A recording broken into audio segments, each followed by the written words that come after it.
Hello, good morning. Today's Bible reading comes from Job chapter 32 and Job chapter 33. And for the first time, we're meeting a new character in the book of Job. His name is Elihu. We haven't seen or heard from Elihu yet. And Elihu has become very frustrated. He's frustrated with Job and his refusal to admit his assumed sin. And he's frustrated with Eliphaz, Bildad, and Zophar and their inability to convince Job of his sinfulness.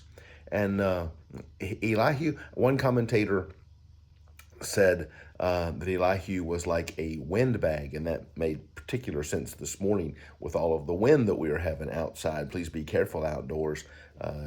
Feels like temperatures ought to be down in the teens and even single digits most of the day, so you be careful out there and watch for large trees and other things around your house because this wind is probably as severe as any we've had for a long time.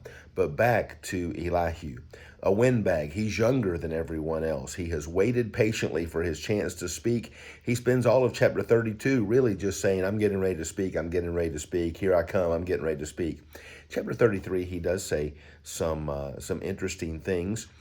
He cries out for Job to have a mediator or an interpreter, and he claims to be that interpreter, to stand between Job and his friends and Job and his God. In this particular context, the culture in which we live, there are many people around us who don't share our language.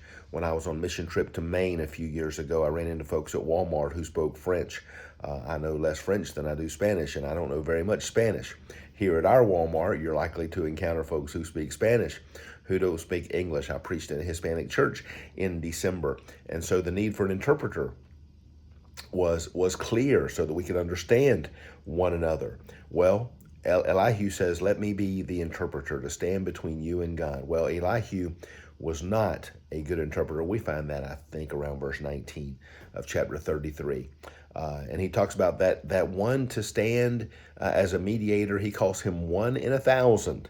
And thank goodness our interpreter is even more rare than that. Our mediator is even more rare than that. Hebrews 4:15. We have a high priest who can be touched with the feelings of our infirmities, because he was in all points tempted just as we are, and he is without sin. Thank goodness there's one between us and God who knows our situation and pleads our case and certainly speaks heavenly language back to us. Thankful today for the Lord Jesus Christ. Don't forget the chicken wing fundraiser. You can pick up your wings between 12 and 2.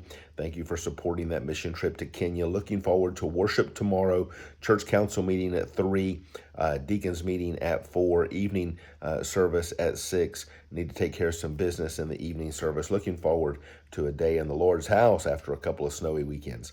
Hope you have a great Saturday for His glory. God bless you.